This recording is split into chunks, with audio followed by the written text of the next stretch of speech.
ከምዕራፍ 34 ጀምሮ ያለውን ነው ከኔ ጋር የምንመለከተው። ምዕራፍ 34 እንግዲህ ቲሙን ስንመለከት እግዚአብሔር በህዝቦች ላይ ይፈርዳል የሚል ቲም ወይንም ዋና ሐሳብ ነው የያዘው ምዕራፉ። ቁጥር 1 ላይ ስንጀምር እናንተ ህዝቦች ቀርባችሁ አድምጡ፣ እናንተም ወገኖች ልብ በሉ፣ ምድርና በርሷ ያሉ ዓለምና ከርሷም የተገኙ ሁሉ ይስሙ ይላል በአዲሱ ትርጉም። እግዚአብሔር እንግዲህ ለዓለም ህዝብ ሁሉ ጥሪ ሲያቀርብ ነው እዚህ ቦታ ላይ የምናየው። ይሄ ለዓለም ህዝብ ሁሉ የተደረገ ጥሪ ደግሞ አዲስ ኪዳናዊ ትንቢት እንደሆነ እንመለከታለን። ምክንያቱም በብሉይ ኪዳን ሁላችን እንደምናውቀው እግዚአብሔር አንድ ግለሰብን መርጦ አብርሃም የሚባል ከሱ ደግሞ ያዕቆብን ከሱ ልጆች መርጦ ደግሞ ከያዕቆብም 12ቱን ነገድ ወስዶ እስራኤል የሚባል ኔሽን መስርቶ ያንን ህዝብ ለእኔ የተመረጠ ለእኔ የተለየ ብሎ መሲሁን ከዛ ህዝብ ለማምጣትና እስራኤል ለዓለም ሁሉ እግዚአብሔርን የምታስተዋውቅ አምልኮተ እግዚአብሔርን ለዓለም ሁሉ የምታሳይ እንድትሆን ከአንድ ህዝብ ጋር የሚሰራ በአንድ ህዝብ ላይ የነገሰ ግን ደግሞ የዓለም ሁሉ ጌታና አምላክ የሆነ ህዝብ በብሉይ ኪዳን የሆነ አምላክ እንደነበረ በብሉይ ኪዳን እናውቃለን። ግን እዚህ ቦታ ላይ ለየት ባለ ሁኔታ ለእስራኤል ሳይሆን ለዓለም ህዝብ ሁሉ፣ እስራኤል ብቻ አይደለም፣ ለዓለም ህዝብ ሁሉ ጥሪ ሲያደርግ እናያለን። ይሄም አዲስ ኪዳናዊ ትንቢት ነው። ዓለም ሁሉ ጥሪ የሚደረግለት በአዲስ ኪዳን ነው እና ማቴዎስ ወንጌል ምዕራፍ 25 ቁጥር 32 ላይ ጌታ ኢየሱስ ክርስቶስ ይህንን ሐሳብ እንደዚህ አንስቶታል። ህዝቦች ሁሉ በፊቱ ይሰበሰባሉ አለ። አሁን አንድ ህዝብ መሆኑ ቀረና ህዝቦች ሁሉ በፊቱ ይሰበሰባሉ። እርሱም እረኛ በጎችን ከፍየሎች እንደሚለይ ህዝቡን አንዱን ከሌላው ይለያል ይላል። አያችሁ፣ የሚገለጠው ፍርድ እዚህ ቦታ ላይ ዓለም አቀፋዊነቱ የመጨረሻውን ፍርድ አመላካች ነው። እናንተ ህዝቦች ቀርባችሁ አድምጡ፣ እናንተ ወገኖች ልብ በሉ፣ ምድርና በርሷ ያሉ ዓለምና ከርሷም የተገኙ ሁሉ ይስሙ ብሎ ከዛ በኋላ ስለሚሆነው ፍርድ ነው የሚናገረውና ይሄ ለዓለም ሁሉ ስለሚሆነው ሊመጣ ስላለው ፍርድ ነው የሚያሳየው ማለት ነው። ራዕየ ዮሐንስ ምዕራፍ 20 ቁጥር 12 ይህንን ሐሳብ እንደዚህ ያጸነዋል። እንደዚህ ይላል፣ ሙታንን ታላላቆችና ታናናሾችን በዙፋኑ ፊት ቆመው አየሁ አለ ዮሐንስ። መጽሐፍት ተከፈቱ፣ ሌላም መጽሐፍ እርሱም የሕይወት መጽሐፍ ተከፈተ። ሙታንም በመጽሐፍቱ ተጽፎ በተገኘው መሰረት እንደ ስራቸው መጠን ተፈረደባቸው ይላል። ይሄ ሁሉንም ሙታን የሚመለከት ነገር ነው። መጽሐፍትም ተከፈቱ ይልና ከዛ ሌላም መጽሐፍ እርሱም የሕይወት መጽሐፍ፣ ሁለቱም አይነት መጽሐፍ የሚከፈትበት፣ ሁሉም ሙታን በእግዚአብሔር ፊት የሚቀርቡበት ይሄ የመጨረሻውን ፍርድ አመላካች ነው። ራእይ ላይ የምናገኘው ሐሳብ ማለት ነው። ከቁጥር 2 እስከ 3 ድረስ ያለውን ደግሞ ስንመለከት በህዝቡ ሁሉ ላይ ስለሚመጣው የእግዚአብሔር ቁጣ አስከፊነቱን ይናገራል። እንዴት በጣም ከባድና አስከፊ አስጨናቂ እንደሆነ ክፍሉን ስናነብ አይተናል። እና የእግዚአብሔር ቁጣ በክፋታቸው ጸንተው በሚኖሩ ላይ የሚገለጥ የእግዚአብሔር የጽድቅ ፍርድ ነው እንጂ የሆነ ከቁጥጥሩ ውጪ የሆነ ንዴት አይደለም። እኛ አንዳንድ ጊዜ ሳይሆን ብዙ ጊዜ የምንቆጣው ኦልሞስት ኤቭሪ ታይም ማለት ይቻላል የምንቆጣው በቃ ከቁጥጥራችን ውጪ በወጣ ንዴት ነው እንጂ በፐርፐዝ አይደለም የምንቆጣው። እግዚአብሔር ግን ቁጣው በክፋታቸው ጸንተው በሚኖሩ ላይ በሚሳሳቱና በሚታረሙ በሚደክሙና በሚበረቱ ላይ ሳይሆን በክፋታቸው ጸንተው በሚኖሩ የማይመለስ ልብ ባላቸው ደንዳና ልብ ባላቸው ላይ የሚገለጥ የጽድቅ ፍርድ ነው። ኢንቴንሽናል ከዘመናት በፊት የታሰበበት ነው እንጂ እንደው ድገተኛ የሆነ ከቁጥጥር ውጭ የሆነ ንዴት አይደለም። የእግዚአብሔር ቁጣ ተራሮች በደማቸው ይጥለቀለቃሉ ይላል። this is how terrible it is ማለት ነው። ተራሮች በደማቸው ይጥለቀለቃሉ። መለኮታዊ ፍርድ እንዴት ከባድ እንደሆነ ይሄ ንግግር በደንብ አድርጎ ይገልጸልናል ማለት ነው። ሮሜ ምዕራፍ 1 ቁጥር 18 ላይ እንደዚህ ይላል፣ እውነትን በአመፃ በሚከለክሉ ሰዎች በኃጢአተኝነታቸውና በአመፃቸው ሁሉ ላይ የእግዚአብሔር ቁጣ ከሰማይ ይገለጣል አለ ሐዋርያ ጳውሎስ። ምን አይነት ሰዎች ናቸው እነዚህ? ግን ቅድም እንዳልኳችሁ የሚስቱና የሚመለሱ የሚደክሙና የሚበረቱ ሳይሆኑ እውነትን በአመፃ የሚከለክሉ ናቸው። የእውነት ጠላቶች ናቸው። ሆን ብለው በእውነት ላይ የሚነሱ እውነትን በአመፅ የሚከለክሉ ሰዎች በኃጢአተኝነታቸውና በአመፃቸው ሁሉ ላይ የእግዚአብሔር ቁጣ ከሰማይ ይገለጣል። እነዚህ ሰዎች ልበ ደንዳኖች ናቸው። የመመለስም ሀሳብ የላቸውም። ሌሎችን በእውነት መንገድ እንዳይሄዱ ለማድረግ እውነትን በአመፃ የሚከለክሉ ናቸው። ስለዚህ በእነዚህ ላይ የሚገለጠው የእግዚአብሔር ቁጣ ድንገተኛ ከቁጥጥር የወጣ ንዴት ሳይሆን በዘለዓለማዊ ፈቃዱ የወሰነውን ጻድቅ ፍርዱን የሚያስተላልፍበት ሆን ተብሎ ከቀድሞ ጀምሮ ታስቦበት የሚደረግ ፍርድ ነው። እዛ ቁጥር 4 ላይ የሰማይ ከዋክብት ሁሉ ይሟሽሻሉ፣ ሰማይ እንደ ብራና ይጠቀለላል፣ የከዋክብት ሰራዊት ሁሉ ጠውልገው እንደረገፈ የወይን ቅጠል ደርቆም እንደወደቀ የበለስ ቅጠል ይሆናሉ። ይሄ እንግዲህ ከአመፀኞች አመፅ የተነሳ ነው። ከልበ ደንዳኖች የልብ ድንዳኔ የተነሳ ነው ይሄ የሚሆነው። በነገራችን ላይ የእግዚአብሔር ቅድስናው ኃጢአትን እንዲቀጣ ግድ ይለዋል። አሁን ብዙ ጊዜ እግዚአብሔር ፍቅር ነው የሚለውን መስማት ደስ ይለናል። እግዚአብሔር ሩህሩህ ነው የሚለውን መስማት ደስ ይለናል። እግዚአብሔር መሐሪ ነው የሚለውን መስማት ደስ ይለናል። ቅድስናም ባህሪው ነው፣ ጽድቅም ባህሪው ነው። ስለዚህ አሁን በዚህ ውስጥ በዚህ ባህሪው አንዱን ኮምፕሮማይዝ አድርጎ አይደለም ባህሪው የሚገለጸው። ሳይጋጩ፣ ሳይጣረሱ፣ ሳይጠፋፉ ነው የእግዚአብሔር ባህሪያት የሚገለጡት። ፍቅር መሆኑ ቅዱስ መሆኑን አያጣፋውም። ሩህሩህ መሆኑ ጻድቅ መሆኑን አያጠፋውም። መሐሪ መሆኑ ጻድቅ ፈራጅ መሆኑን አያጠፋውም። ሳይጠፋፉ ሳይጣረሱ ስለሆነ የእግዚአብሔር ባህሪያት እኩል የሚኖሩት ቅድስናው ኃጢአትን እንዲቀጣ ግድ ይላል እና የመጨረሻውን የፍርድ ቀን የሚገልጽ ንግግር ነው ይሄ። አሁን ሰማይ ከዋክብት ሁሉ ይሟሽሻሉ፣ ሰማይ እንደ ብራና ይጠቀልላል፣ የከዋክብት ሰራዊት ሁሉ ጠውልገው እንደረገፈ የወይን ቅጠል ደርቆም እንደወደቀ የበለስ ቅጠል ይሆናሉ የሚለው ይሄ እስካሁን ድረስ የሆነ ነገር አይደለም። ከዚህ በኋላ የሚሆን የመጨረሻውን ፍርድ የሚገልጽ ንግግር ነው። ራዕይ ዮሐንስ ላይ ምዕራፍ 6 ቁጥር 14 ላይ ዮሐንስ እንደዚህ ያጸነዋል።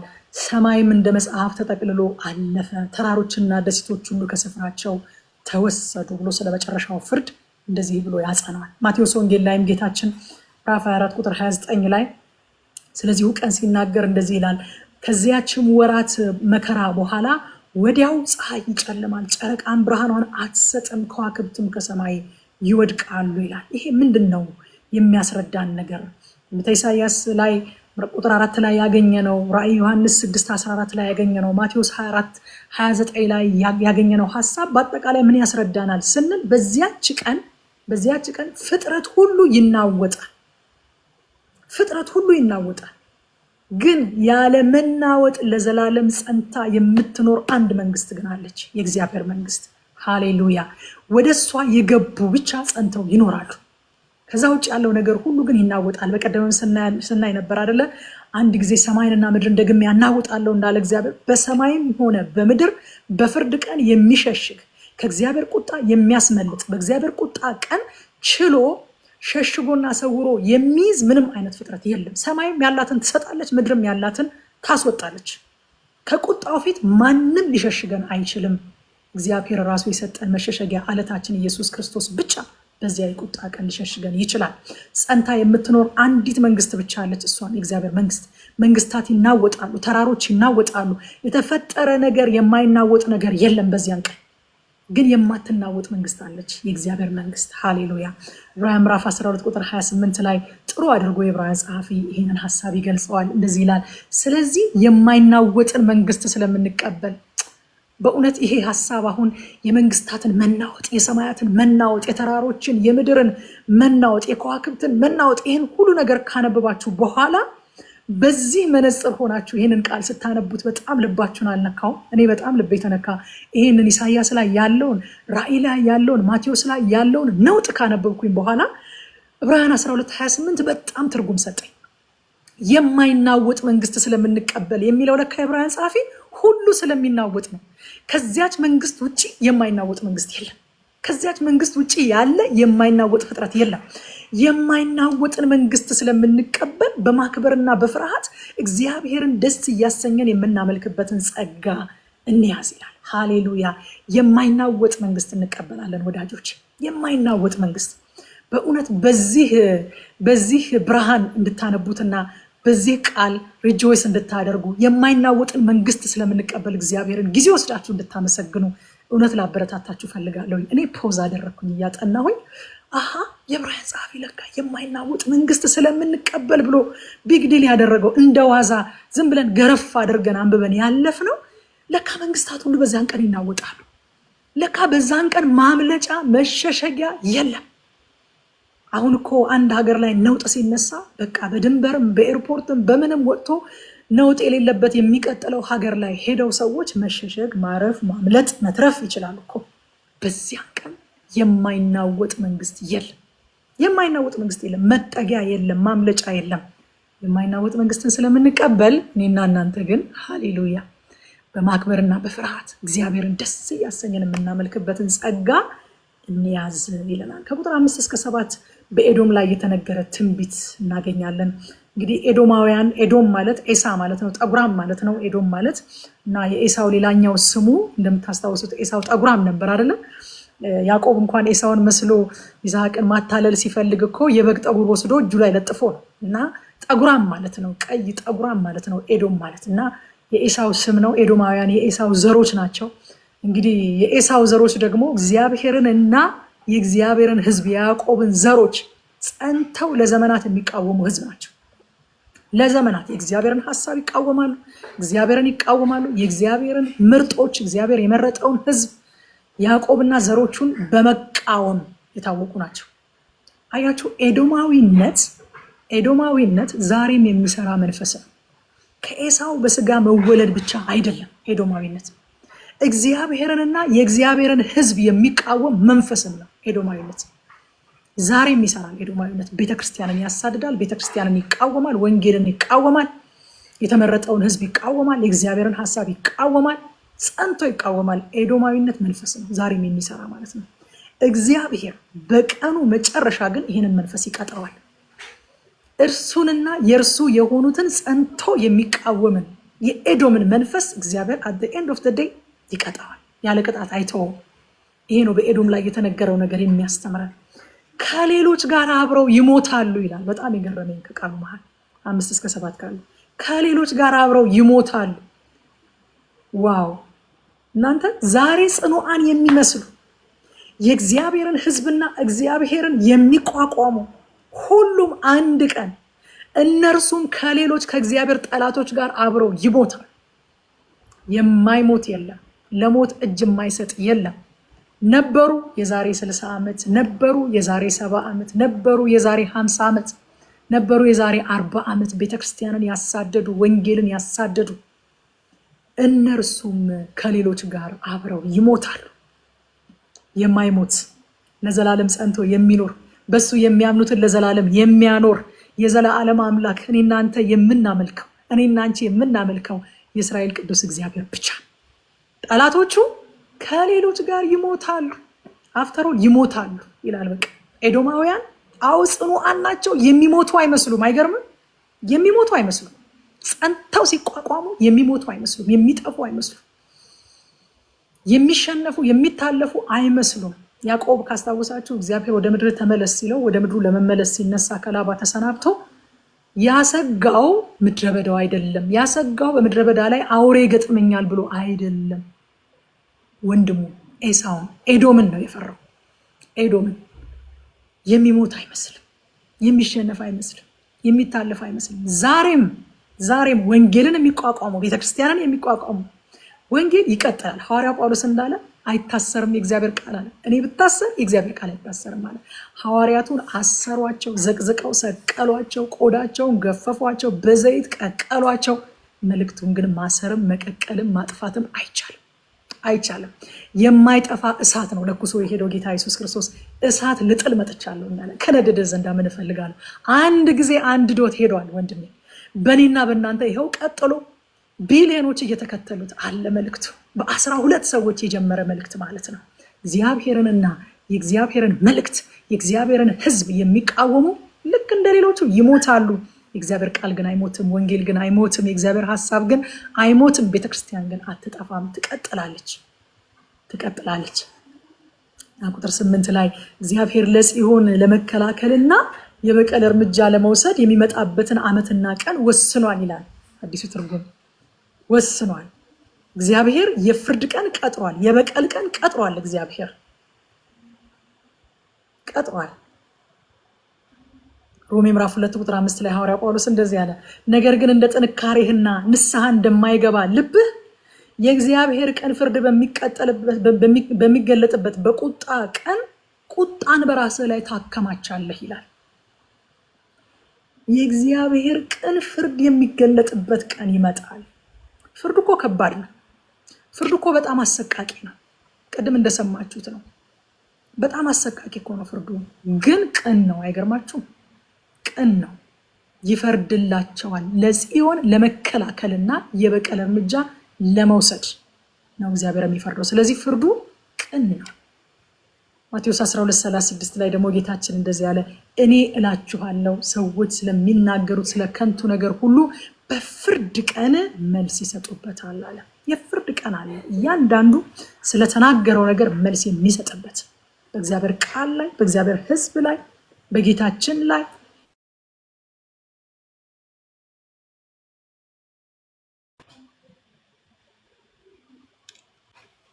መልስ የሚሰጥበት ቀን ይመጣል። ዓለም ሁሉ በእግዚአብሔር የፍርድ ዙፋን ፊት ለመቅረብ እየተጓዘ ነው። ወደ ፍርድ ቤት እየሄድን በነገራችን ላይ ወይ ሊፈረድልን ወይ ሊፈረድብን ወደ ፍርድ ቤት እየሄድን መንገድ ላይ ነው ሁላችንም።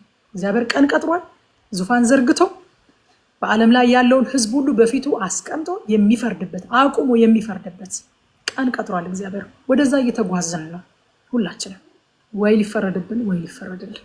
በዚያን ቀን ለጽዮን ማለትም የእርሱ ለሆኑት ይፈርድላቸዋል፣ በተቃዋሚዎች ላይ ደግሞ ይፈርድባቸዋል። ወዳጆች ከሚፈረድላቸው መካከል ሆነን ጸንተን እንድንቆም እግዚአብሔር በጸጋው ያግዘን። ከሚፈረድባቸው እንዳንሆን ሐዋርያው ጳውሎስ ራሳችንን ብንመረምር ባልተፈረደብን ነበር ይላል። ከዓለም ጋር እንዳይፈረድብንም ይላል። ደግሞ ዓለም ይፈረድባታል፣ ጽዮን ደግሞ ይፈረድላታል። የእሱ የሆኑት ይፈረድላቸዋል። ጸንተን እንድንቆም ስፍራችንን እንዳንለቅ እግዚአብሔር ጸጋ ያግዘን። እዚሁ ምዕራፍ ላይ ከቁጥር 9 እስከ 15 ድረስ ኤዶም ፈጽማ ትደመሰሳለች ይላል እግዚአብሔር። አይገርምም? ቅድም ያልኳችሁ ያቺ ጽኑ፣ ያቺ የማትጠፋ የምትመስል ኤዶማውያን በጣም ኃያላን ናቸው። በተራራ ላይ የሚኖሩ ህዝቦች ናቸው። በነገራችን ላይ በጣም ኃያላን ናቸው እና ፈጽማ ትደመሰሳለች። በአንድ ወቅት ኃያልና ጽኑ የነበረ መንግስት እንዳልነበረ ሆኖ ምድረ በዳ ይሆናል ይላል እግዚአብሔር። ምድረ በዳ ይሆናል። ያ ብቻ እንዳይመስላችሁ ጢሷ ለዘለዓለም ይትጎለጎላል ይላል። እንዴት ብትወድም ነው! እንዴት እንዳልነበረ ብትሆን ነው! ጢሷ ለዘለዓለም ይትጎለጎላል። በተቃዋሚዎች ላይ የሚመጣውን ዘላለማዊ ፍርድ ነው የሚያመለክተው። ለዘለዓለም ይትጎለጎላል።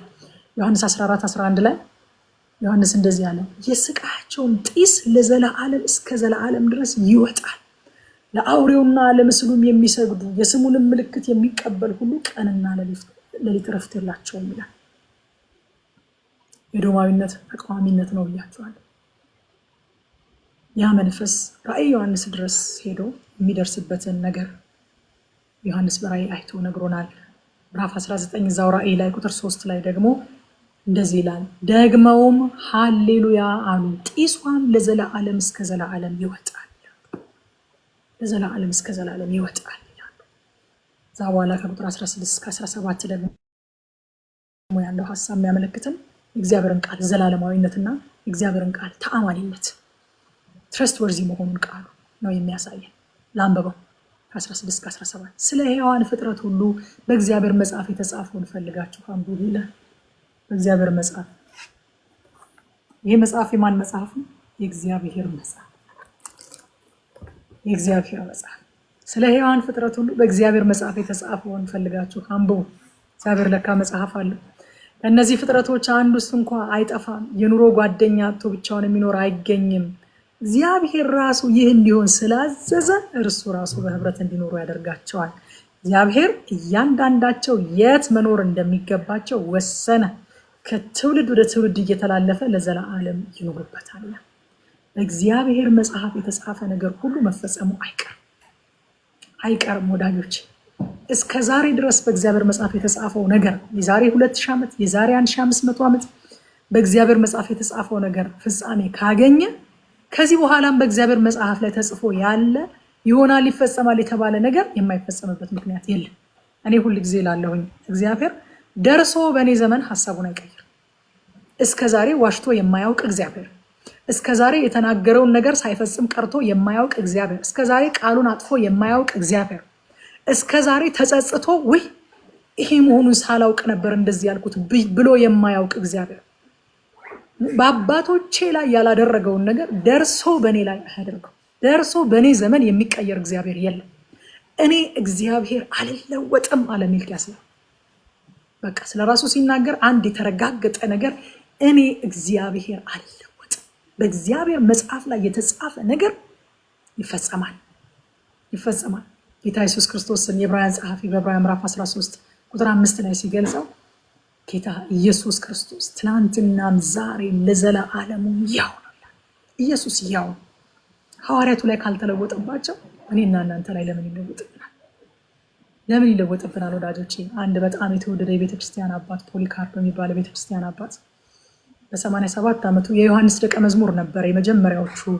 የመጀመሪያዊቱ ቤተክርስቲያን ቀጥሎ የመጡት ደቀ መዛሙርት መካከል ነው እና የሐዋርያው ዮሐንስ ደቀ መዝሙር ነበረ። በሱ ስር ያደገ ሰው ነበርና ዮሐንስ ካለፈ በኋላ የሮም መንግስት ኢየሱስ ክርስቶስን ካድ አለው። ኢየሱስ ክርስቶስን ትክዳለህ ብሎ ሲይዘው 87 ዓመት ይሆናል።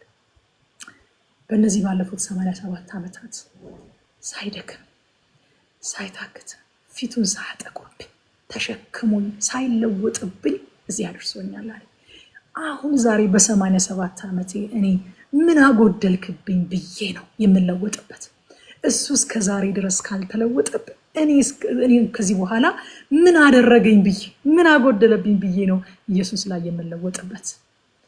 ትቃጠላለህ እኮ ከግንድ ጋር ታስራ እዚህ የሚነድ እሳት ውስጥ እኮ ነው የምትገባው ሲሉት ዘገያችሁ አላቸው። በጣም ዘገያችሁ፣ እንደውም ናፍቄያለሁ፣ ጌታዬን ናፍቄያለሁ፣ ክተቱኝ አላቸው።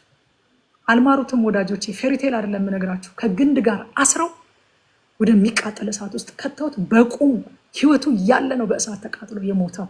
ለምን ሲባል ኤክስፒሪየንስ አድርጎታል። 87 ዓመት አልተለወጠብኝም፣ እኔ እንዴት ዛሬ ላይ ደርሼ እለወጥበታለሁ? አሁን ከዚህ በኋላ ምን አረገኝ ብዬ ምን አጎደለብኝ ብዬ ፊቱን አጥቆሮብኝ አያውቅ፣ ተለውጦብኝ አያውቅ፣ ደከመኝ ሰለቸኝ ታከተኝ ብሎኝ አያውቅ። እኔ በ87 ዓመቴ ዛሬ ምን አረገኝ ብዬ ምን አጎደልክብኝ ብዬ ነው የምለወጥበት? ይሄ በቤተክርስቲያን ታሪክ ተመዝግቦ የሚገኝ ነገር ነው። ከግንድ ጋር አስረውት ነፍሱ እያለ እያየ እየሰማ ነው በእሳት ያቃጠሉት። በእግዚአብሔር መጽሐፍ የተጻፈ ነገር ሁሉ መፈጸሙ አይቀርም። ፈልጋችሁ አንብቡ አለ። መፈጸሙ አይቀርም ወዳጆቼ። በእኔና በእናንተ ዘመን የሚቀየር እግዚአብሔር የለም። የእግዚአብሔር መጽሐፍ በእኔና በእናንተ ዘመን ትረስትወርዚ መሆኑ አይቀርም፣ እውነት መሆኑ አይቀርም። ትላንትና እውነት ከነበረ ዛሬም እውነት ነው። ትላንት ከሰራ ዛሬም ይሰራል። ትላንት ካዳነ ዛሬም ያድናል። ትላንት ከፈወሰ ዛሬም ይፈውሳል። በእግዚአብሔር መጽሐፍ የተጻፈ ሁሉ ይፈጸማል። ማቴዎስ ወንጌል ምዕራፍ 24 ቁጥር 35 ላይ ጌታ እንደዚህ ያለ፣ ሰማይና ምድር ያልፋሉ ቃሌ ግን አያልፍም። ሃሌሉያ አያልፍም። ዮሐንስ ወንጌል ምዕራፍ 10 ቁጥር 35 ላይም እንደዚህ ይላል፣ መጽሐፉ ሊሻር አይቻልምና እነዚያን የእግዚአብሔር ቃል የመጣላቸውን አማልክት ካላቸው ይላል። መጽሐፉ ምን ሊሆን አይችልም? ሊሻር አይችልም። ሃሌሉያ። አባቶቼ የሰበኩት፣ አባቶቼ ህይወታቸውን አንገታቸውን የሰጡለት፣ ለአባቶቼ የሰራላቸው ይሄ መጽሐፍ ሊሻር አይችልም። በዚህ መጽሐፍ የተጻፈ ነገር ላይፈጸም አይችልም። በሰማይም ሆነ በምድር የእግዚአብሔር ቃል የመጨረሻው ባለስልጣን። ምን እንማር ከዚህ ምዕራፍ? አንደኛ በጊዜያዊ ዓለም ስንኖር ከዘላለም አንጻር እንኖር ወዳጆቼ፣ ከዘላለም አንጻር እንኖር። ያልፋል፣ ዓለሙም መንግስቱም ያልፋሉ። ከዘላለም አንጻር እንኖር። ሁለተኛ የእግዚአብሔር ጸጋው ኃጢአትን ያስክዳል፣ ቅድስናው ደግሞ ኃጢአትን እንዲቀጣ ግድ ይለዋል። ይሄንን አንርሳ። ጸጋ ብቻ ብለን አውሮፕላን በአንድ ክንፍ እንደማይበር በአንድ ክንፋችን ለመብረር ብንሞክር እንከሰከሳለን። ቅድስናውም አለ። ጸጋው ኃጢአትን ያስክደናል፣ ቅድስናው ደግሞ ኃጢአትን እንዲቀጣ ግድ ይለዋል። ኃጢአትን እግዚአብሔር እንደሚያየው ነው። በነገራችን ላይ ምን ያህል ሲሪየስ እንደሆነ ታውቃላችሁ? እግዚአብሔር ኃጢአትን ሲያየው እንዴት እንደሚያየው ታውቃላችሁ? ልጄን የገደልክብኝ ነው የሚለው። ልጁን የገደለበት እኮ ኃጢአት፣ የእግዚአብሔርን ልጅ የገደለውን ነገር አናውቃለን። የእግዚአብሔርን ልጅ ሮማውያን አልገደሉትም። በቀደም ረቆ ባይብል ስተዲ ላይ ስትለን ነበረ። ሮማውያን አልገደሉትም የእግዚአብሔርን ልጅ።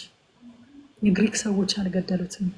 አይሁድ የካህናት አለቆች ፈሪሳውያንና ሰዱቃውያን የገደሉት መሰላችሁ? አይደለም። በቀደመው ፈቃዱ ነው ታልፎ የተሰጠው። በአመፀኞች እጅ ገደላችሁት ያል ጴጥሮስ ሐዋርያት ሥራ ምዕራፍ 2 ላይ ስለ አሟሟቱ ሲናገር በቀደመው ፈቃዱ። ለምን ፈቀደ እግዚአብሔር? ስለኛ ኃጢአት መስዋዕት ያስፈልግ ስለነበረ፣ የሚቤዥ ንጹህ መስዋዕት ያስፈልግ ስለነበረ። ስለዚህ ኢየሱስን የገደለው ኃጢአት ነው። የኔና የናንተ ኃጢአት ነው ኢየሱስን የገደለው። ሰው በርትቶበት አይደለም፣ ተገዶ ተይዞ ማምለጫ አጥቶ አይደለም። ወዶ ነፍሱን ስለኔና ስለናንተ ያኖረው ከኃጢአታችንና ከበደላችን የተነሳ ነው። የእግዚአብሔር ልጅ የገደለውን ነገር እኛ እንደ ቀላኛ። ሶስተኛ ኤዶማዊነት፣ የእግዚአብሔርን ሐሳብ መቃወም። በውስጣችን ካለ እናስወግደው። የእግዚአብሔርን ሐሳብ መቃወም፣ የእግዚአብሔርን ሕዝብ መቃወም ኤዶማዊነት ነው። በቃ እንደው ሽታው ካለ በውስጣችን እናስወግደው። እኛ ወገን ነን ወዳጆች፣ የእግዚአብሔር ወገን ነን፣ የእግዚአብሔር ሕዝብ ወገን ነን። በአደባባይ ላይ ተላልፈን የምንሰጣጥ ሰዎች አይደለን። ኤዶማውያን አይደለንም። እኛ ወገን ነን። በቃ ገመና የምንከዳደን፣ በጓዳ የምንገሳጸስ ወገን ነን እኛ። እግዚአብሔርንና የእግዚአብሔርን ሕዝብ የሚቃወም መንፈስ የኤዶም መንፈስ። እሱን በውስጣችን ሽታውን ካገኘ ነው እናስወግደው። አራተኛ የእግዚአብሔር መጽሐፍ አይሻርም። በዚህ እንጽና። የተጻፈው ሁሉ ይፈጸማል። እንመነው፣ እናክብረው። ጌታ ስሙ ይባረክ። ምዕራፍ 35 የዳነ ህዝብ፣ የተቤዠ ህዝብ ደስታ ነው። እንግዲህ ምዕራፍ 34 ላይ በጣም አስጨናቂ ፍርድን ከተናገረ በኋላ 35 ላይ ሲመጣ የተቤዠ የዳነ ህዝብን ደስታ ደግሞ ያሳየናል። ክፍሉ በጣም አጭር ነው። 10 ቁጥሮች ብቻ ነው ያሉት፣ ግን በጣም ፓክድ ነው። ደግሞ ቁጥር 1 ጀምሮ ላንብብ። እንደዚህ ይላል። በረሃውና ደረቁ ምድር ደስ ይለዋል፣ በምድረ በዳም አበቦች ያብባሉ። ምድረ በዳዎች በፈኩ አበቦች ይሞላሉ፣ የደስታ መዝሙርም ይዘምራሉ። እንደ ሊባኖስ ተራራ ግርማ ያላቸው ይሆናሉ፣ እንደ ቀርሜሎስም ተራራ ወይም እንደ ሻሮን ሸለቆ ክብርን የተጎናጸፉ ይሆናሉ። ሁሉም የእግዚአብሔርን ክብር የአምላካችንን ግርማ ያያሉ ይላል። እንዴት አስደናቂ ነገር ነው! በድንገት ምን አይነት ኒውስ ነው የመጣው? 34 ላይ ያ ሁሉ አስጨናቂ ፍርድ ከተመለከትን በኋላ 35 ላይ እንደዚህ አይነት ድንገተኛ ጉድ ኒውስ እንዴት መጣ?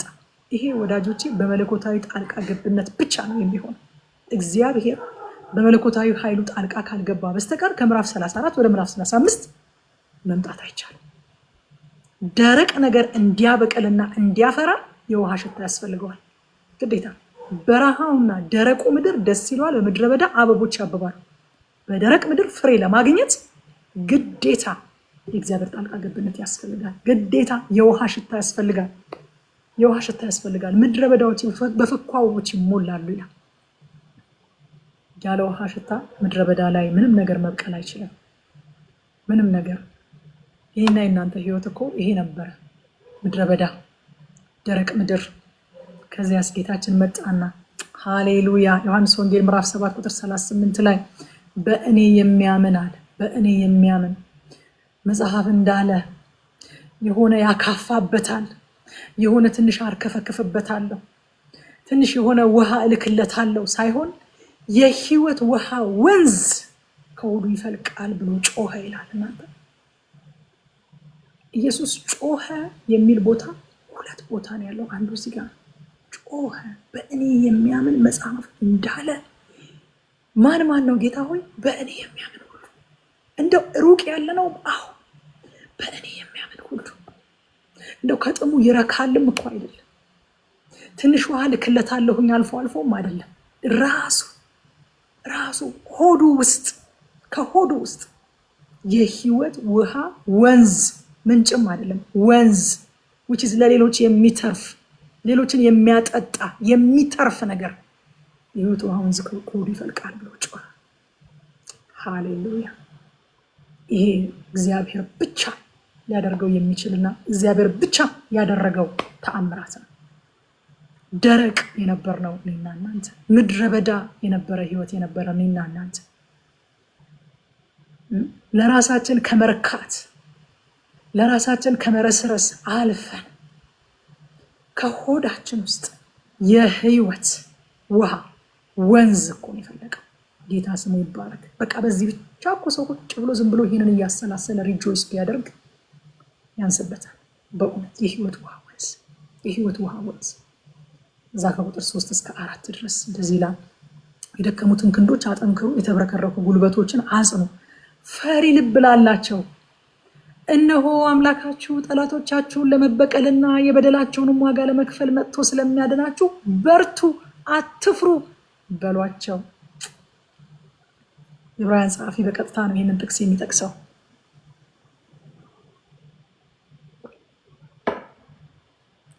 ዕብራውያን ምዕራፍ 12 ቁጥር 12 ላይ ስለዚህ የላሉትን እጆች የሰለሉትንም ጉልበቶች አቅኑ የሚለው በቀጥታ ከዚህ ክፍል የተወሰደ ሀሳብ ነው። ፈሪ ልብ ላላቸው እግዚአብሔር የፈሪዎችን ማምላክ ነው። አይገርምም? ፈሪ ልብ ያላቸውን ይዛ ምን ያንበቆብቃቸዋል በሏቸው አይደለም ያለው። ፈሪ ልብ ያላቸውን ወደዛ በቃው። ይሄ የፈሪዎች ቦታ አይደለም። እኛ ለፈሪ የሚሆን ቦታ የለንም። የሚፈራ አንፈልግም። ሂዱ ከዚህ በሏቸው አይደለም ያለው። እሱ እንደኛ አይደለም። እኛ ፈሪ ሰው ስናገኝ እንደምንቀልድበትና እንደምናፌዝበት ሳይሆን እግዚአብሔር የፈሪዎችን ማምላክ ነው። የፈሪዎችን ማምላክ ነው። ፈሪ ልብ ያላቸውን ስታገኟቸው አለ ነው አምላካችሁ ጠላቶቻችሁን ለመበቀልና የበደላቸውን ዋጋ ለመክፈል መጥቶ ስለሚያድናችሁ በርቱ፣ አትፍሩ በሏቸው። አበርቷቸው። እንዴት ነው የምናበረታቸው? ለፈሪ ልብ ምንድን ነው የሚያስፈልገው? ለፈሪ ልብ የሚያስፈልገው የሰው ጥበብና ፍርሃትን ማስወገድ የሚቻልባቸው 10 መንገዶች የሚል መጽሐፍ ምናምን አይደለም። ለፈሪ ልብ የሚያስፈልገው ምክር ሳይሆን አዳኙን ማሳየት ነው። ሃሌሉያ። ሰውን መክራችሁ ከፍርሃት ልታወጡት አትችሉም። ፍርሃት መንፈስ ነው። መንፈስ በምክር ይለቃል እንዴ? እስኪ አጋንንት ያለበት ሰው ቁጭ አድርጉና ምከሩት። አጋንንት ወጥቶ ይሄዳል እንዴ? አይወጣም። መንፈስ በምክር አይሄድ። መንፈስ 10 መንፈስን የማስወጫ ዘዴዎች የሚል መጽሐፍ ስላነበባቸው አታስወጡት። ይሄ መንፈስ የሚለቃቸው ፈሪ ልብ ያላቸው ሰዎች መበርታት የሚችሉት ምን ስትነግሯቸው ነው አለ። አምላካችሁ ጠላቶቻችሁ ለመበቀል የበደላቸውን ዋጋ ለመክፈል መጥቶ ስለሚያድናችሁ በርቱ፣ አትፍሩ በሏቸው ይላል። አትፍሩ በሏቸው ይላል። አንድ ጊዜ እንደዚህ ስለ ፍርሃት እግዚአብሔር በጣም የሚገርም መልእክት ሰጥቶን ቤት ውስጥ እየጸለይን አሁን ሰሞኑን ገብቶ አያውቅም ምንቴ ከዴንቨር የሚገባው ወዳጃችን በዚህ ቤት ውስጥ እኛ ቤት ጾም ጸሎት ላይ እየጸለይን አትፍራ የሚለውን ቃል እግዚአብሔር ሰጠንና በዛ ላይ ሼር እያደረኳቸው እያለ አይገርምም አለ እግዚአብሔር አትፍራ ብሎ ወንድ አይደለህ እንዴ አይደለም ያለው ኢያሱን አለ አትፍራ ብሎ እኔ ካንተ ጋር ያለው። ሃሌሉያ። ድንግል ማርያምንም መልአኩ ገብርኤል መጥቶ አትፍሪ አላትና ምን ያንበቀብቅሻል አይደለም ያላት አትፍሪ አላትና የልዑል ኃይል ይጸልልሻል። ሃሌሉያ። ቀጥሎ የሚመጣው ቃል ነው እንዳንፈራ የሚያደርገን። አትፍሩ የሚለው ዛቻም አይደለም። አትፍራ ስለተባልክ አለመፍራት አትችልም ወዳጄ። እንደውም አትፍራ ስትባል ፍርሃት ይገባል ውስጥ። ለምን እንደማትፈራ ቀጥሎ የሚመጣው ቃል ሲነግርህ የማትፈራው እኔ ካንተ ጋር ነኝ፣ የልዑል ኃይል ይጸልልሻል። ቀጥሎ የሚነግራቸው ነገር አለ አትፍሩ ሲላቸው። እዚህ ጋርም አትፍሩ በሏቸው አለ። እንዴት አድርገን? እግዚአብሔር ሆይ ስለሚያድናችሁ በርቱ፣ አምላካችሁ ስለሚመጣ ይላቸው። የማንፈራው በምድራዊ ነገር ተመክተን ሳይሆን አዳኛችን እንደሚመጣ ስለምናውቅ። ሃሌሉያ። አዳኛችን እንደሚመጣ እናውቃለን። አዳኛችን ጠላቶቻችንን ለመበቀል አንድ ቀን በግልጥ ይመጣል። በግልጥ አይን ሁሉ እያየ ደግሞ ያ ብቻ ሳይሆን ዛሬም አንድ ቀን መምጣቱ ብቻ አይደለም እንዳንፈራ የሚያደርገን ዛሬም በየዕለቱም ከበረታብን ካስፈራራን ነገር ሊያድነን በመንፈሱ ከኛ ጋር ነው። ዛሬ አዳኝ ይመጣብሃል። በቀደም ስንል ነበር አይደለ? በቃ ጌታ ለመገለጥ ሰጥቶን ነበር። ወንድም ጋሼ ይመጣልሃል አይደል? ወገኔ ይመጣልሃል። አንተ ያሳፈርከኝ፣ አንተ አንገት ያስደፋኸኝ ወንድም ጋሼ ይመጣልሃል፣ ወገኔ ይመጣልሃል እያልነው ነበረ። እዚህ ቦታ ላይ የምናየው ይሄንን ነው። አምላካችን እንደሚመጣበት እናውቃለን። ይመጣብሃል፣ አልፈራህም። ለምን? አዳኝ ይመጣል። አዳኛችን ይመጣል ብሏቸው በሏቸው ይላል። ከዛ ከቁጥር 5 እስከ 6 በዚያን ጊዜ የዕውር ዓይኖች ይገለጣሉ፣ የደንቆሮም ጆሮች ይከፈታሉ፣ አንካሳ እንደሚዳቋ ይዘላል፣ የድዳውም አንደበት በደስታ ይዘምራል፣ ውሃ በበረሃ ይወጣል፣ ምንጮች ከምድረ በዳ ይፈልቃሉ ይላል። ይሄ ትንቢት እንግዲህ በቀጥታ በኢየሱስ ክርስቶስ የምድር ቆይታ ፍጻሜውን አግኝቷል። ጌታ በመጀመሪያ ምጽአቱ ወይም አመጣጡ ሲመጣ ይሄ ትንቢት ፍጻሜን አግኝቷል። ማቴዎስ ወንጌል ላይ እናገኘዋለን። ምዕራፍ 11 ቁጥር 5 ላይ እንደዚህ ይላል፣ ዕውሮች ያያሉ፣ አንካሶች ይሄዳሉ፣ ለምጻሞች ይነጻሉ፣ ደንቆሮች ይሰማሉ፣ ሙታን ይነሳሉ። ጌታ በምድር አገልግሎቱ ያደረጋቸው ነገሮች ናቸው። ኢሳያስ አሻግሮ አይቶ ትንቢተ ኢሳያስ ምዕራፍ 35 ከቁጥር 5 እስከ 6 ድረስ የዘረዘረው እነዚህ ሁሉ ፈውሶች፣ እነዚህ ሁሉ ተአምራት፣ እንዲሁም ደግሞ ምንጮች ከምድረ በዳ ይፈልቃሉ፣ ውሃ ከበረሃ ይወጣል የሚለውም ማቴዎስ ወንጌል ምዕራፍ 4 ቁጥር 14 ላይ ጌታ እንደዚህ ብሎ ፍጻሜውን ተናግሯል።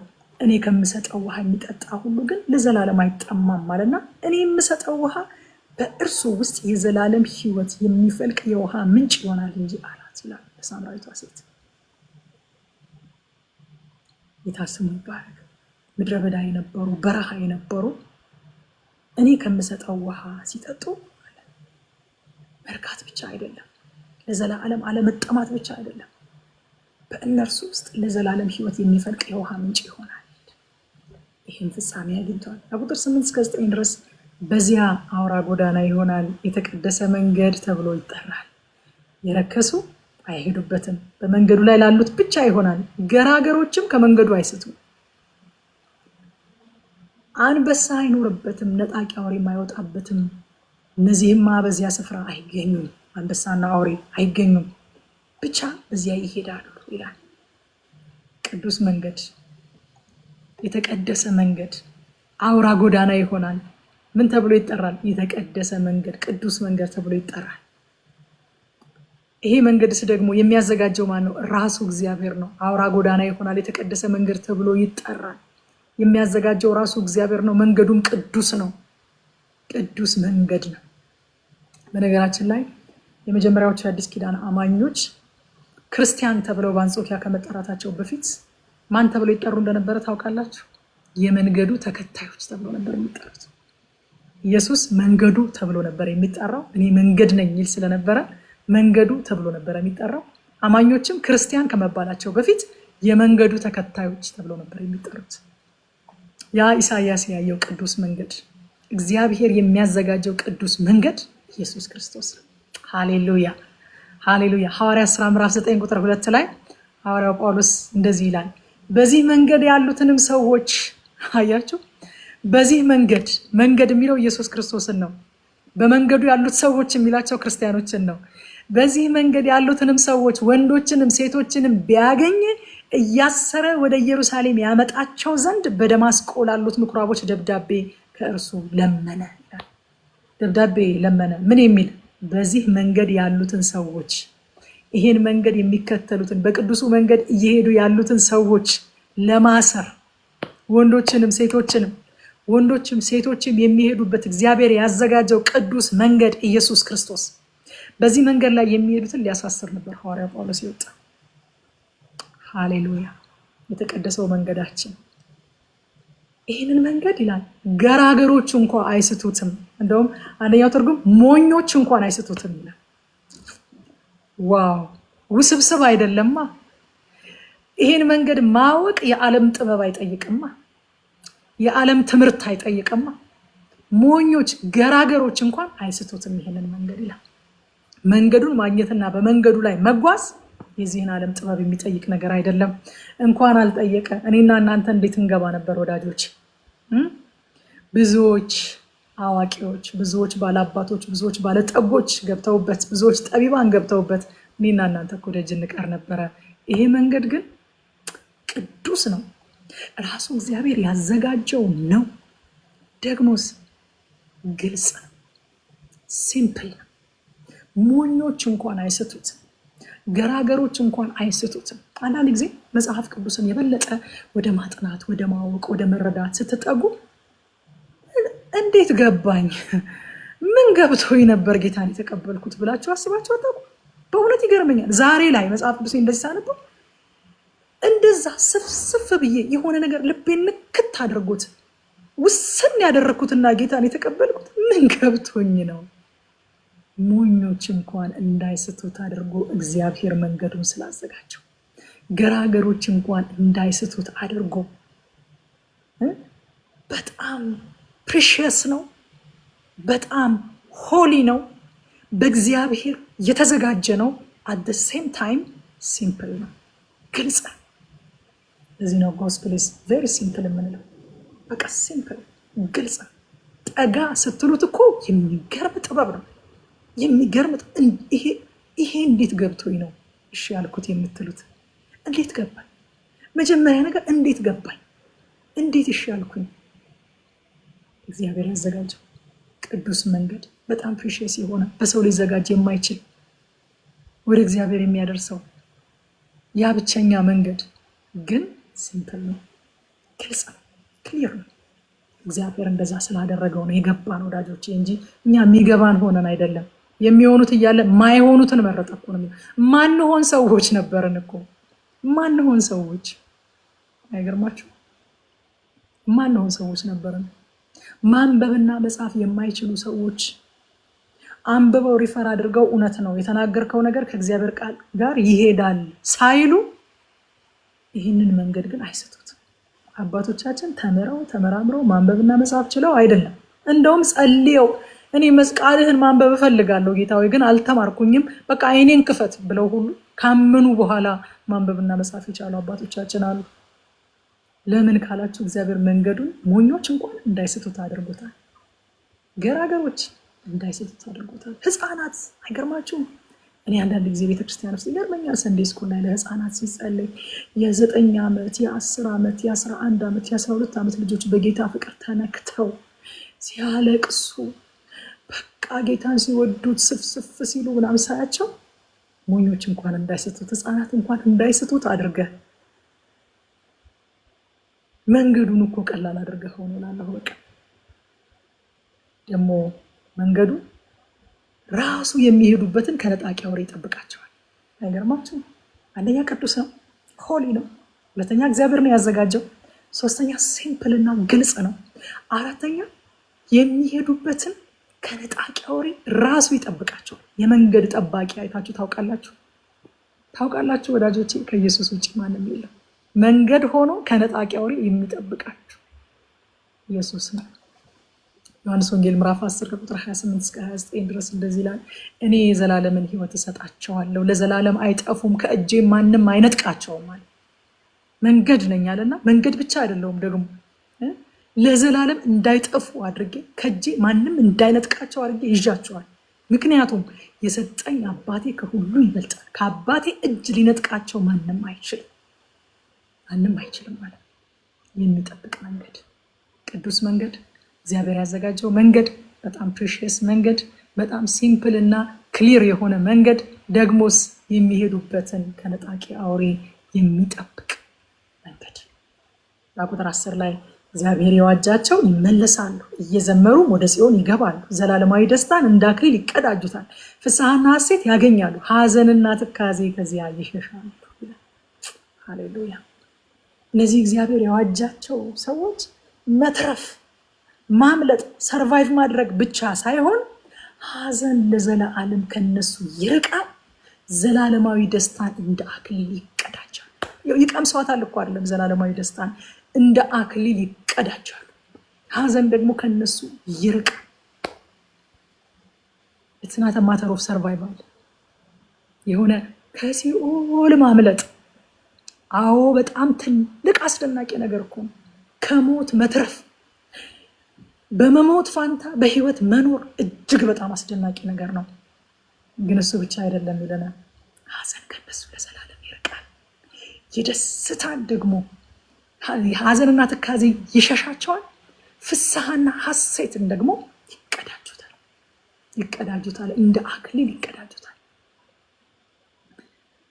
ዮሐንስ ራእይ ምዕራፍ 21 ቁጥር 4 በጣም ወደው ቃል ነው። እንደዚህ ይላል፣ እንባዎችንም ሁሉ ከዓይናቸው ያብሳል፣ ሞትም ከእንግዲህ ወዲህ አይሆንም። ሞት ብቻ ሳይሆን ሐዘንም ቢሆን ወይም ጩኸት ወይም ስቃይ ከእንግዲህ ወዲህ አይሆንም፣ የቀደመው ስርዓት አልፏልና ብሎ ሲናገር ሰማሁ ይላል። አልፏል፣ በቃ ኖ ሞር በዛ ስርዓት አንተዳደርም። አሁን በደርግ ጊዜ የነበረው ስርዓት አሁን አለ እንዴ? ስርዓቱ አልፏል። በዛ ስርዓት ለመተዳደር የሚሞክርም ሰው የለም። ያንን ስርዓት አልተከተላችሁም ብሎ የሚቀጣም ስላልተከተለ የሚቀጣም ሰው የለም። ወዳጆች ምን እንማር ከዚህ ምዕራፍ? አንደኛ ዛሬ የደረቀ ነገራችንን ወደ ክርስቶስ እናምጣ። ምድረ በዳችን ይለመልማል። ምድረ በዳ መለምለም የአንድ ቀን የአንድ ጊዜ ኤክስፒሪየንስ ብቻ አይደለም። በክርስቲያን ህይወት በየቀኑ ሃሌሉያ ለዘላለም ከኛ ጋር እንዲኖር የተሰጠን ቅዱስ የእግዚአብሔር መንፈስ በየቀኑ ምድረ በዳችንን ያለመልማል።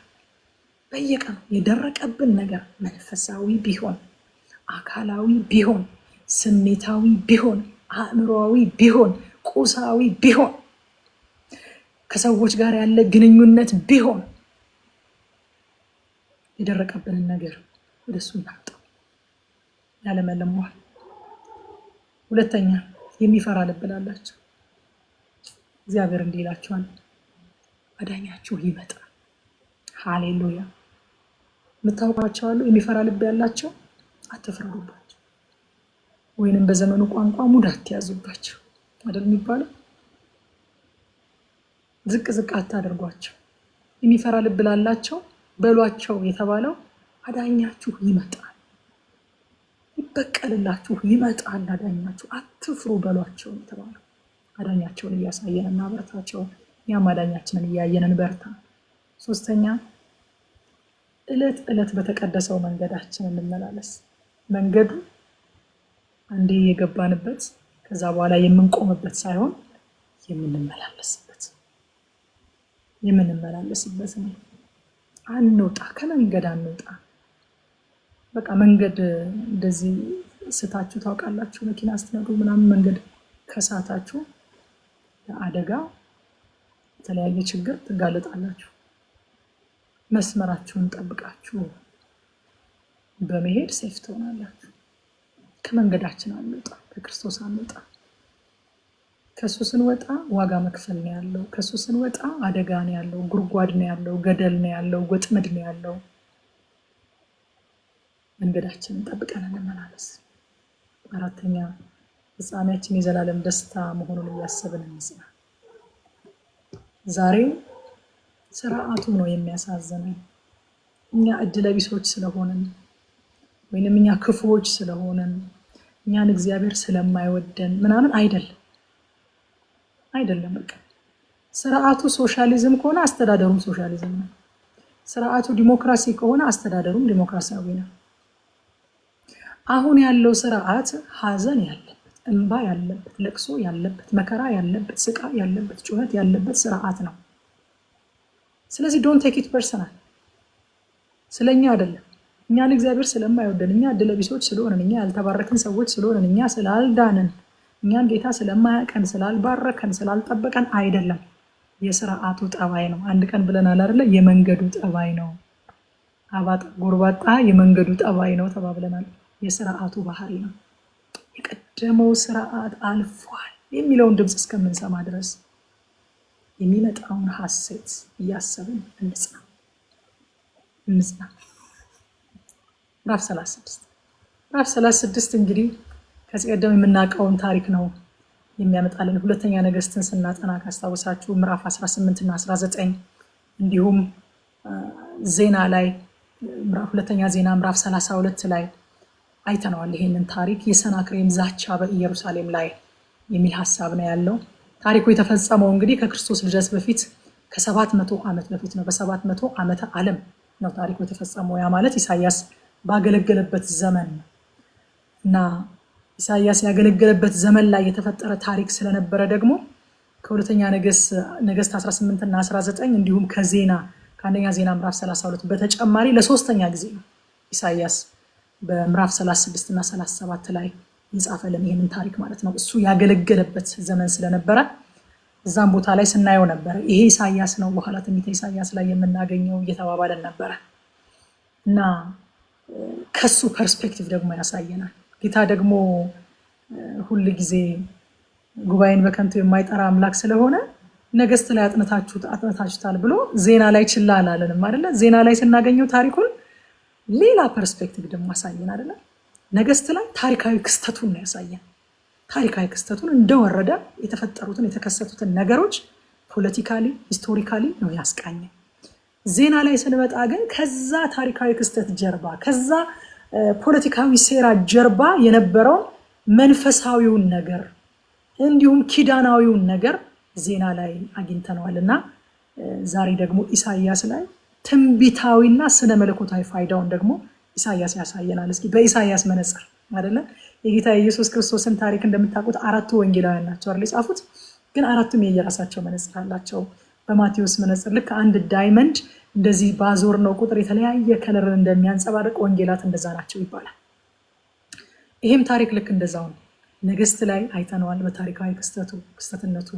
ዜና ላይ ስናገኘው ደግሞ መንፈሳዊ ፋይዳውን ኪዳናዊ ፋይዳውን ተመልክተናል። አሁን ደግሞ ትንቢታዊና ስነ መለኮታዊ ፋይዳውን ደግሞ ኢሳያስ ያስቃኘናል ማለት ነው። ስለዚህ ሰምቼዋለሁ ይህንን ታሪክ እንደማትሉ አምናለሁኝ። እኔ እንኳን ሳጠናው አጥንቼዋለሁ አላልኩኝም። አዲስ ነገር ነው እግዚአብሔር ያስተማረኝ ከዚህ ክፍል ደግሞ እና ቁጥር 1 ላይ ሕዝቅያስ በይሁዳ በነገሰ በ14ኛው ዓመት የአሦር ንጉስ ሰናክሬም በተመሸጉት የይሁዳ ከተሞች ላይ አደጋ ጥሎ ያዛቸው። መጀመሪያ ደረጃ ከዛቻው በፊት አክቹዋል ችግር አለ። ለካ የገጠማቸው ችግር ዛቻ ብቻ አይደለም። ከሰናክሬም ዛቻ በፊት ተጨባጭ የሆነ ችግር ገጥሟቸዋል። የእግዚአብሔር ሕዝብ በዚህ ምድር ሲኖር በተጨባጭ ችግሮች ውስጥ ማለፉ የማይካድ ሀቅ። በቃ አታልፉም የሚል ነገር የለም። ሰይጣን ውሸቱን ነው። አይ አይደለም ሊትራሊ እያደረገው ነው።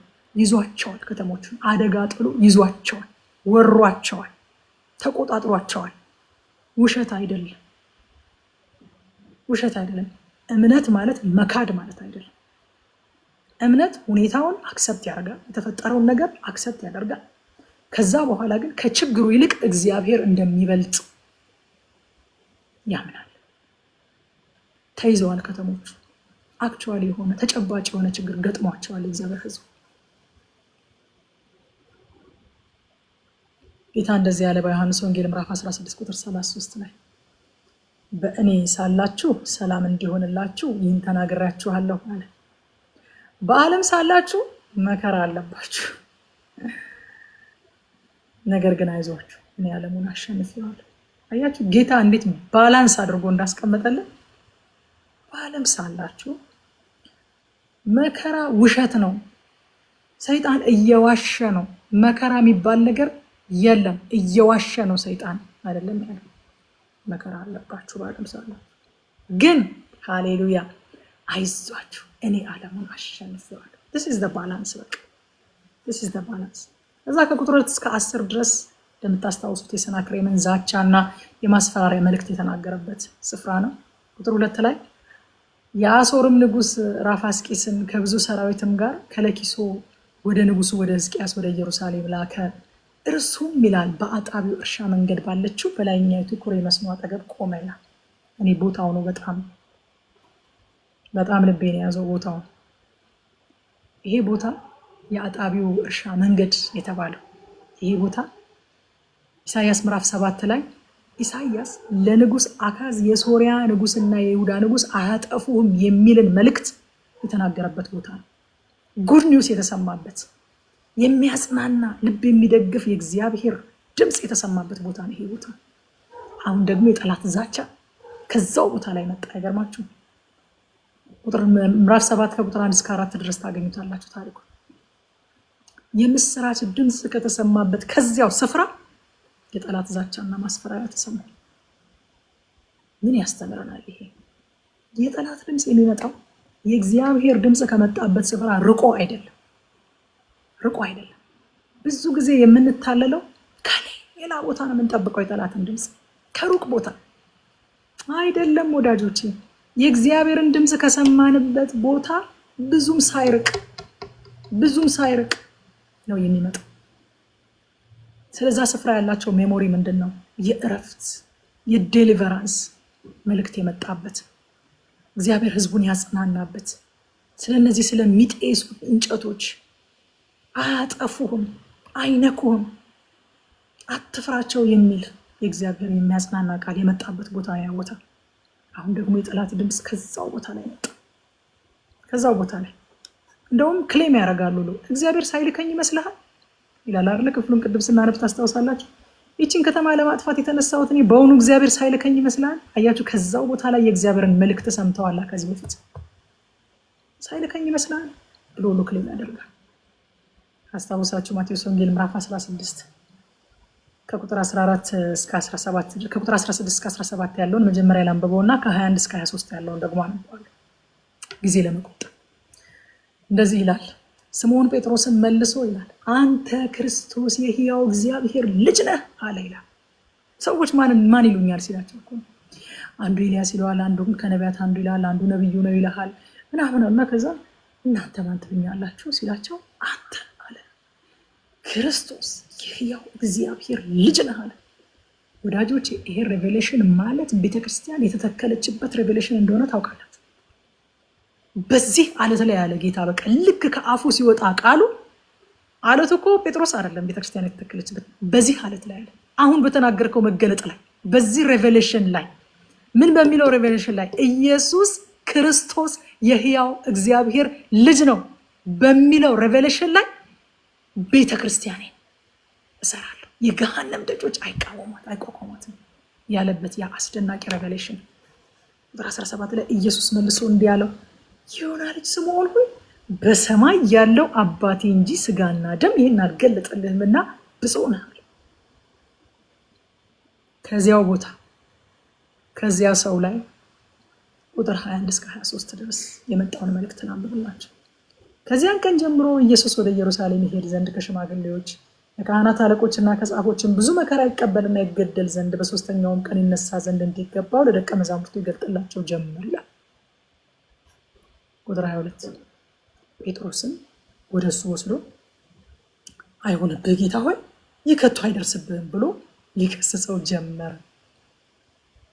እርሱ ግን ዘወር ብሎ ጴጥሮስን ወደ ኋላዬ ሂድ አንተ ሰይጣን፣ የሰውን እንጂ እግዚአብሔርን አታስብምና እንቅፋት ሆነህብኛል አለው። ወላጆቻችሁ ምናምን እንደዚህ ብሏቸው ያውቁም? የሆነ ነገር ስትናገሩ እንደዚህ አይባልም አንቺ ሟርተኛ፣ ምንድነው በራስሽ ላይ እንደዚህ የምታሟርችው? እንኳንስ እንደዚህ አይነት ንግግር እኛ ቤት እንደዚህ ራሳችንን እንደዚህ ይዘን ከተቀመጠ ራሱ አውርጅ እጅሽን አንቺ ምንድነው እንደዚህ የምታሟርቸው ይባላል። እና ጴጥሮስ እኮ ጌታን እንደዛ እኮ ነው ያለው። ወሰድ አደረገውና እንዲህ አይባልም አታሟርት ራስህ ላይ በፍጹም በቃ እንደዚህ አይነት ነገር አይደርስብህም አንተ ላይ ብሎ ሊገስጸው ሞከረ ይባላል። ያው ሰው አያችሁ ወዳጆቼ፣ ማንኛውም ድምፅ በእግዚአብሔር ቃል ተፈትሾ ሲያልፍ ብቻ ምንጩ የእግዚአብሔር መሆኑን የሚረጋገጥ። በእግዚአብሔር ቃል ተፈትሾ ሲያልፍ ብዙ ጊዜ በትንቢት የተሰናከሉ ሰዎችን የማግኘት እድል ገጥሞኛል እና አብዛኞቹ በጣም ያሰናከላቸው የሆነ የማያውቁት ሐሰተኛ ነብይ አይደለም የተሳሳተ መልእክት የነገራቸው ከዚህ ቀደም ጠብ የማትል ፒውርሊ ከሰማይ የሆነች የተፈጸመች መልእክት የነገራቸው ሰው ነው። በኋላ ላይ የሚያሰናክለውን መልእክት የነገራቸው እኔ እኮ ሌላ ሰው ነግሮኝ ቢሆን ኖሮ ይሏቸዋል። በቃ ጌታ እንደነገራቸው እርግጠኛ የሚሆኑበት ምክንያት ከዛ በፊት ያ ሰው በጣም ትክክል የሆነ ትንቢት ነግሯቸዋል። ምንም ነገር የማይወጣለት ጠብ የማይል ትንቢት ከዚህ ቀደም ነግሯቸዋል። በየዕለቱ ነው መመርመር ያለበት።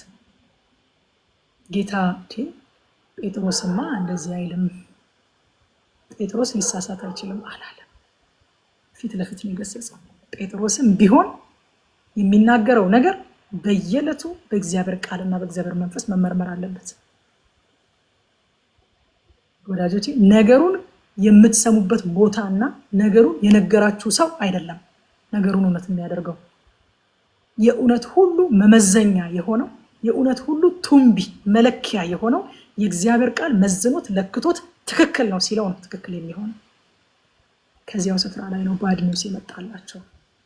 ይሄ በጣም ልቤን ገዛኝ ዛሬ።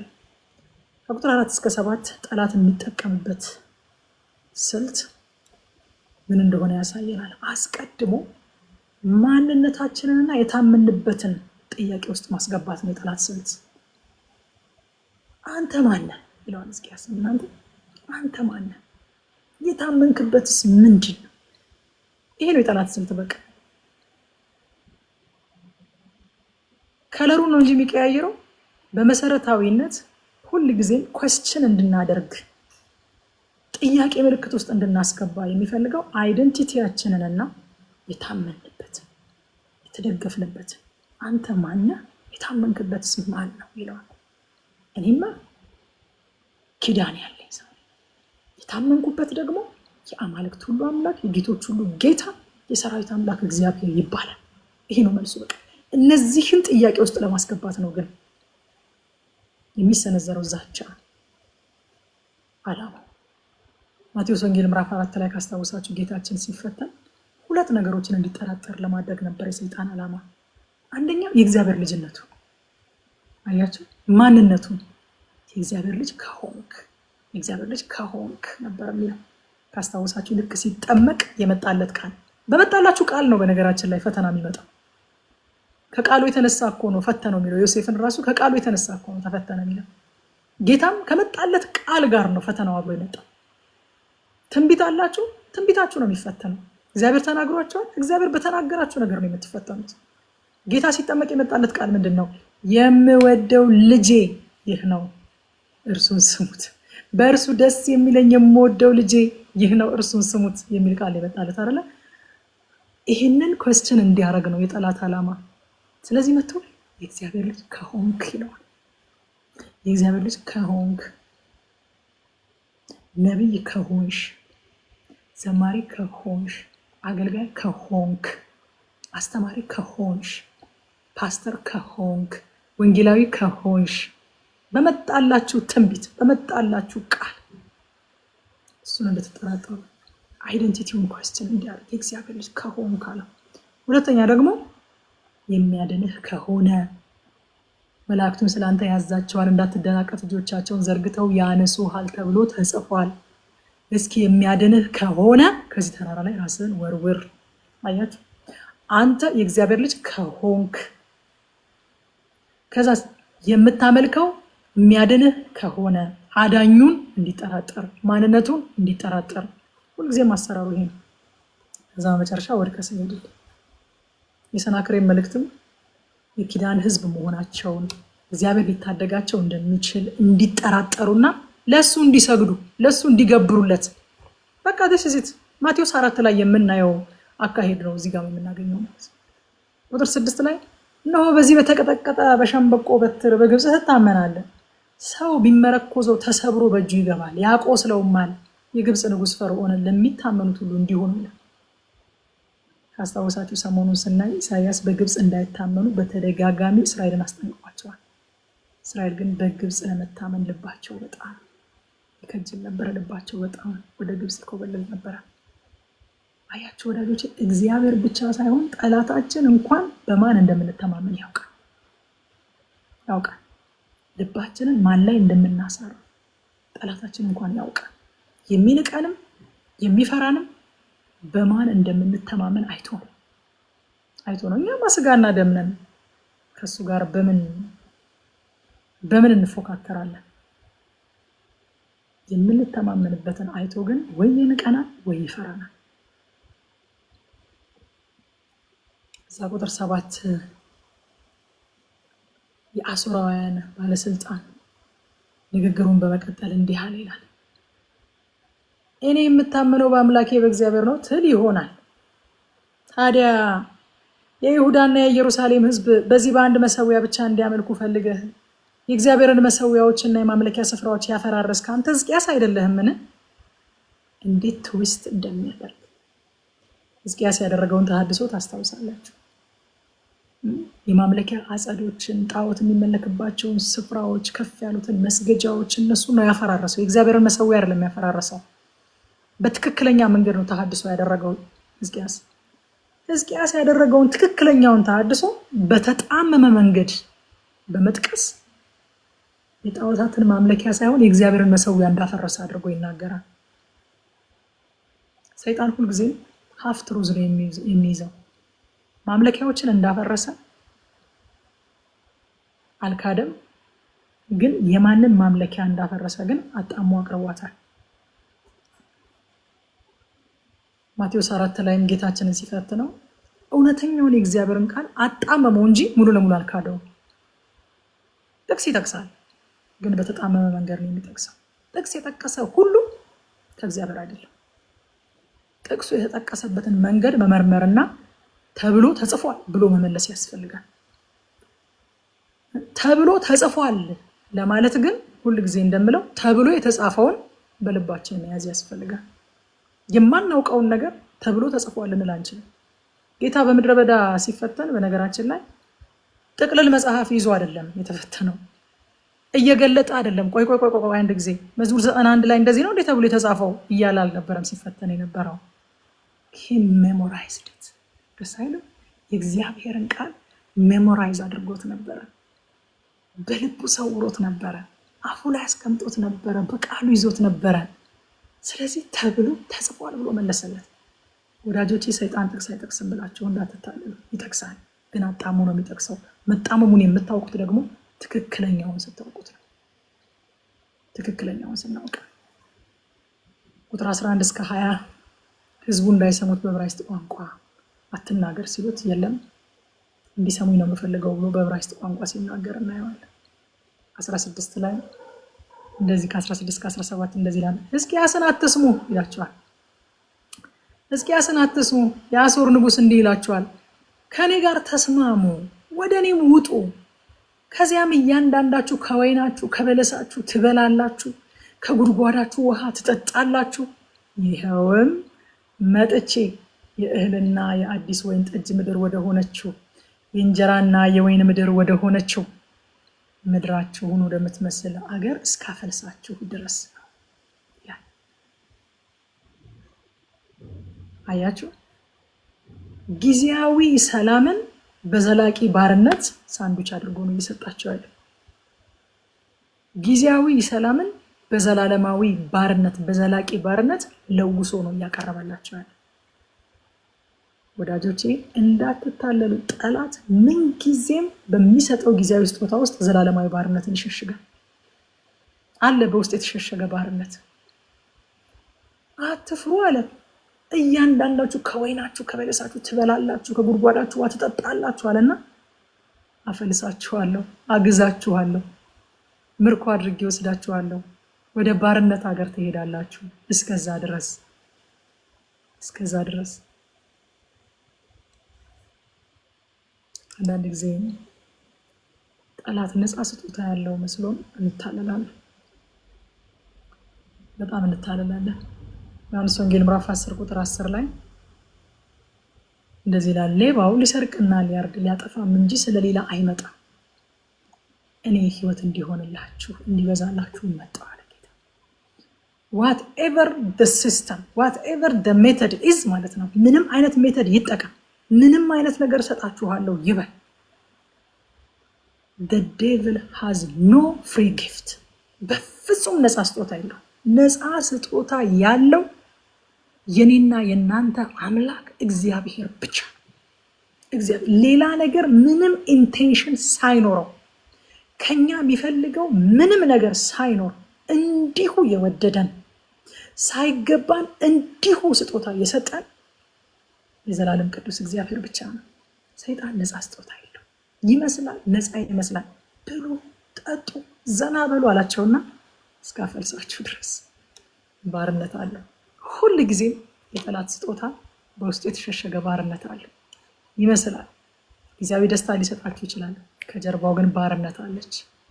ባርነት ሰምታችሁ አታውቁም? ሰዎች በቃ በጊዜያዊ ስምምነት ተስማምተው አብረው በቃ ገጥመው ሚስጥር ለመጠባበቅ ቃል ተገባብተው የተለያየ ነገር ውስጥ ኢንቮልቭ ያደርጉና የሆነ ጊዜ ላይ ሲቃቃሩ ፋይል ይዞበታል ይሏቸዋል። እንትና እኮ ቪዲዮ ተይዞበታል፣ እንትና እኮ ፋይል ተይዞባታል ይሏቸዋል። ነፃ ስጦታ የለም። there is no free gift። ጠላት ነፃ ስጦታ አያውቅም። ብሉ ጠጡ እረፉ አላቸውና እስከ አፈልሳችሁ ድረስ ባርነት አለች ውስጡ። ከዛ በኋላ ቁጥር 21 ላይ ህዝቡ ግን ይላል፣ ሃሌሉያ፣ ህዝቡ ግን ንጉሱ መልስ አትስጡ ብሎ አዞ ስለነበረ ዝም አሉ፣ አንዳችም አልመለሱለትም ይላል። ነገርየው እኮ በጣም በቃ ሰው ሲንቃችሁ ሲያንቋሽሻችሁ እናንተን ብቻ ሳይሆን የምታመልኩትን ጌታ እንደው እኔንስ ሲስደበኝ የማመልከውን ጌታ ሲያንቋሽሸው ሲንቀው ሲሰድበው የማን ሀገር አምላክ አገሩንና ከተሞቹን ከእጄ እንዳዳነ ነው አሁን ያንቺ አምላክ አንቺን ከኔ እጅ የሚያድነው እያለ ሲያንቋሽሸው አምላኬን ቴምፕቲንግ እኮ ነው በጣም መልስ ለመስጠት ለመናገር አንተ ነህ እስራኤልን ቅዱስ የምትናገረው ለማለት እኮ በጣም ፈታኝ ነገር ነው። ንጉሱ መልስ አትስጡ ብሎ አዞ ስለነበረ ዝም አሉ፣ አንዳችም አልመለሱለትም። አያችሁ ወዳጆቼ፣ ለእያንዳንዱ የጠላት ማስፈራሪያ ለእያንዳንዱ የጠላት ዛቻ መልስ መስጠት አይጠበቅብንም። ንጉሱ ምን ይላል? ምን ይላል ንጉሱ? መልስ ስጡ ነው ያለው ወይንስ ዝም በሉ ነው ያለው? ንጉሱ ዝም በሉ መልስ አትስጡ ብሏቸው ስለነበረ ዝም አለ። የንጉሱን ትእዛዝ ሰምተን ዝም ማለት ያለብን ጊዜ አለ ማለት ነው። እኔ ይሄንን ዝምታ ቅዱስ ዝምታ ነው። ልክ ቅዱስ ንግግር እንዳለ ሁሉ ቅዱስ ዝምታ ጌታችን ዝም ብሏል። ዝም ባለበት ቦታ ማለት ባስፈለገው ቦታ ዝም ብሏል ጌታችን፣ ምንም የሚያፍርበት ነገር ሳይኖረው መልስ ሳያጣ። ሰው እኮ በድሎ አጥፍቶ ሲገኝ ነው መልስ የሚጠፋበት አይደለም። ማቴዎስ ወንጌል ምዕራፍ 27 ቁጥር 14 ላይ ገዢውም እጅግ እስኪደነቅ ድረስ አንዲት ቃልስ እንኳ አልመለሰለትም ይላል። እስኪደነቅ ድረስ አንዲት ቃል አልመለሰለትም። የሚመልሰው ነገር ስለሌለው አይደለም። ምንም እኮ እሱን የሚከሱበት አንዳች ነገር አላገኙም። ይህንን ቤተ መቅደስ አፈርሳለሁ ብሏል ነው ያሉት። እሱ ስለ አካሉን የተናገረው ስለ ቤተ መቅደሱ አይደለም የተናገረው። ይህንን ቤተ መቅደስ አፍርሱት በሶስተኛው ቀን አስነሳዋለሁኝ ያለው የገዛ አካሉን ነው። መልስ መስጠት ይችል ነበረ፣ ግን እስኪደንቃቸው ድረስ አልመለሰም። አንደኛ ጴጥሮስ ምዕራፍ 2 ቁጥር 23 ደግሞ ሲሰድቡት መልሶ አልተሳደበም፣ መከራን ሲቀበል አልዛተም፣ ነገር ግን በጽድቅ ለሚፈርደው ራሱን አሳልፎ ሰጠ። አያችሁ፣ ዝም ማለት ባለብን ወቅት ዝም ማለት መንፈሳዊ ብስለት ይጠይቃል። አንዳንዴ ጥቅስ መጥቀስ፣ መልስ መስጠት፣ ብሎ መገሰጽ ምናምን ብቻ መንፈሳዊነት እንደሆነ እናስባለን። ዝም ማለት ያለብን ስፍራ፣ ዝም በሉ የተባልንበት ቦታ ዝም ማለት መንፈሳዊ ብስለት ይጠይቃል። ከዛ ቁጥር 22 የመጨረሻው ቁጥር ነው። የቤተ መንግስት አስተዳዳሪ የነበረው የኬልቅያስ ልጅ ኤልያቄም፣ ጸሐፊው ሳምናስ፣ ታሪክ መዝጋቢው የአሳፍ ልጅ ዮአስ ልብሳቸውን ቀደው ወደ ሕዝቅያስ መጡ። የጦር አዛዡ የተናገረውን ሁሉ ነገሩት ይላል። ጠላታቸው ያከናነባቸውን ውርደት ተሸክመው ወዴት ሄዱ? ወደ ንጉሳቸው። አንገታቸውን ደፍተው ወደ ቤት አልሄዱ። አንገታቸውን ደፍተው ወደ ግብፅ አልሄዱ። አንገታቸውን ደፍተው እርስ በርሳቸው ቁጭ ብለው እየቆዘሙ በቃ መጥፋታችን ነው፣ በቃ ወዮ እንዲሞና አልተባባሉ። አንገታቸውን ያስደፋቸውን ያንን ውርደት፣ ያንን ዛቻ፣ ያንን ስድብ ይዘው ወደ ንጉሳቸው ሄዱ። ሃሌሉያ። ጴጥሮስ እንደዚህ ያለን አንደኛ ጴጥሮስ ምዕራፍ 5 ቁጥር 7 ላይ እርሱ ስለ እናንተ ያስባልና የሚያስጨንቃችሁን ሁሉ በእርሱ ላይ ጣሉት፣ በንጉሳችሁ ላይ ጣሉት። በቃ ንጉስ አላቸው እነዚህ ሰዎች፣ መሪ አላቸው፣ ገዢ አላቸው፣ አዝማች አላቸው፣ ኢንቻርጅ የሆነ ሰው አለ። ዙፋኑ ባዶ አይደለም። ስለዚህ ያሳዘናቸውን አንገት ያስደፋቸውን ያን ስድብ ያን ውርደት ይዘው ወደ ንጉሳቸው ሄዱ። ነገሩት ይላል። ነገሩት፣ ልብሳቸውን ቀደው ነገሩት። ምን እንማር ከዚህ ምዕራፍ? አንደኛ ማንኛውንም ድምፅ ከሚነገርበት ቦታና ከሚናገረው ሰው አንጻር ሳይሆን ከእግዚአብሔር ቃል አንጻር እንፈትሽ። ትላንትና ጠብ ማይል ትንቢት የነገራችሁ ሰው ዛሬ እንደ ጴጥሮስ ደግሞ በማይሆን መንገድ ሊመራችሁ ይችላል። ስለዚህ ማን ነው የተናገረኝ፣ የት ነው የተነገረኝ ሳይሆን ምንድን ነው የተነገረኝ ብለን በእግዚአብሔር ቃል እንፈትሽ። ሁለተኛ የጠላት የውጊያው ስልት ማንነታችንንና መታመኛችንን እንድንጠራጠር ማድረግ ስለሆነ እነዚህን ሁለቱን ላለማስነካት ነቅተን እንቆም። የፈለገ ነገር ቢፈጠር በማንነት አልደራደርም። በቃ ወደኋላ የሚመለስ ማንነት የለኝም። ሮሜ ምዕራፍ 12 ላይ የሚናገረው ይሄ በአእምሯችሁ መታደስ ተለወጡ እንጂ እና ለማትምሰሉ የሚለው የቢራቢሮን ትላንትና ፓስተር ዳኒ ሲነግረን ነበር አይደል? የቢራቢሮን ለውጥ ነው የሚያሳየው። እና ከአባ ጨጓሬነት ወደ ቢራቢሮነት ከሄደች በኋላ ቢራቢሮ ሲደክማት ተመልሳ አባ ጨጓሬ ትሆናለች። ውጊያ ሲበዛባት ተመልሳ አባ ጨጓሬ ትሆናለች። ሲርባትስ መልሳ አባ ጨጓሬ ትሆናለች? አትሆንም። የደከማት ቢራቢሮ፣ የራባት ቢራቢሮ፣ ውጊያ የበዛባት ቢራቢሮ። የእግዚአብሔር ልጅ ነን እኔና እናንተ። ሃሌሉያ! አዲስ ፍጥረት ነን እኔና እናንተ። ውጊያ ስለበዛ፣ ነገሮች ስለተጣመሙ፣ ነገሮች ስላልተሰካኩ፣ እንዳሰብነው ስላልሆነ ተመልሰን የእግዚአብሔር ልጅ አለመሆን እንችላለን? አንችልም። ማንነታችንን ጥያቄ ውስጥ ማስገባት የለብንም። ጌታ ኢየሱስ ክርስቶስ ምድረ በዳ ላይ እርቦታል። የራበው የእግዚአብሔር ልጅ ጠምቶታል። የጠማው የእግዚአብሔር ልጅ ደክሞታል። የደከመው የእግዚአብሔር ልጅ። ማንነት በረሃብ፣ በጥማት፣ በድካም፣ በልዩ ልዩ መከራ የሚቀያየር ነገር አይደለም።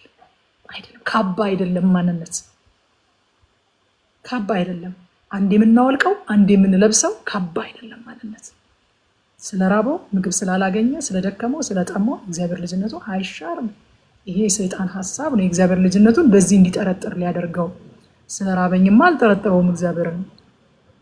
አባቴ መሆኑን ስለራበኝ አልጠረጥርም። ስለጠማኝ፣ ስለደከመኝ፣ ውጊያ ስለበዛብኝ አባትነቱን አልጠረጥርም። ልጅነቴንም አልጠረጥርም። ሌላው አዳኝነቱን የሚጠረጥር የሚያድንሽ ከሆነ የሚያድንህ ከሆነ እነዚህን ሁለቱን አናስነካ። ሶስተኛ ቅዱስ ዝምታን ለማመድ ወዳጆች፣ ቅዱስ ዝምታ እስኪ እንለማመድ። አንሞትም። እስኪ አትሞቺ ትላለች እናቴ። ዝም ብትይ አትሞቺ ትላለች። አንሞት ወላጆች፣ ንጉሱን እናዳምጥ። ይናገራል እኮ ደግሞ አሁን ተናገር ይላል። አሁን ተናገር። ክርስቲያን ከውጭ ብቻ አይደለም የሚሰማው፣ ኮንቲኒየስሊ ከውስጥ መስማት አለብን ወላጆች። ጌታ ምን ይላል? ሰዎች ሲያወሩ፣ ሰዎች ሲናገሩ፣ ሰዎች ሲከራከሩ፣ ሰዎች ሲሳደቡ ጌታ ሆይ ምን ትላለህ? ምን ትመክረኛለህ? ልናገር ወይንስ ዝም ልበል? በቃ አንዳንዴ ዝም በሉ ይለናል እግዚአብሔር። እንደው ምራቃቸውን እየተፉብን ዝም በሉ ይላል እግዚአብሔር። አንዳንድ ጊዜ ደግሞ ልክ ምሳሌ ስናጠና ትዝ ይላቸዋል። ለራሱ ጠቢብ የሆነ እንዳይመስለው ለሰነፍ እንደ ስንፍናው አትመልስለት ይላል። ከዛ ደግሞ መልሶ ለሰነፍ እንደ ስንፍናው መልስለት ይላል። ያው ሰውዬ እኮ ነው፣ ሰነፍ ነው። ግን ለሰነፍ እንደ ስንፍናው መመለስ የሚገባን ጊዜ አለ። ለሰነፍ እንደ ስንፍናው አለመመለስ፣ አንተ ደግሞ ከሱ ጋር እንደሆነ እንዳትቆጠር አትመልስለት ይላል። አይ ደግሞ ጠቢብ ነኝ ብሎ እንዳይሄድ ደግሞ መመለስ ያለብን ጊዜ አለ ይላል። ደግሞ አክቲቭሊ መንፈስ ቅዱስን መስማት፣ ከውጭ የሚወራውን ብቻ ሳይሆን ወደ ውስጣችንም ጆሮአችንን ጣል ለማድረግ የመንፈስ ጆሮአችንን ወደ ውስጣችን ጣል አድርገን ምን እያልክ ነው ብለን መስማት። አራተኛ እና የመጨረሻ የሚያስጨንቀንን ሁሉ ወደ ንጉሳችን ይዘነው እንሂድ። ንጉስ ያለን ሰዎች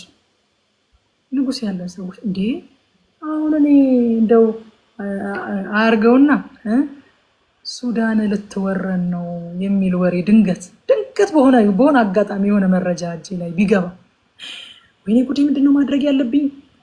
አረ ልዘጋጅ፣ አረ ጦርነት እንደ ውጊያ ምናምን ስልት ልለማመድ፣ ወይኔ መሞቴ ነው ምናምን እንዴ ብለው አይደለም። ነገሩ ወደ መንግስት የሚደርስበትን መንገድ ነው የምፈልገው። የሰማሁት መረጃ እርግጠኛ ከሆንኩኝ እንዴት አድርጌ ወደ ሀገሪቱ መንግስት፣ ወደ ኢትዮጵያ መንግስት እንደሚደርስ ነው የምሞክረው።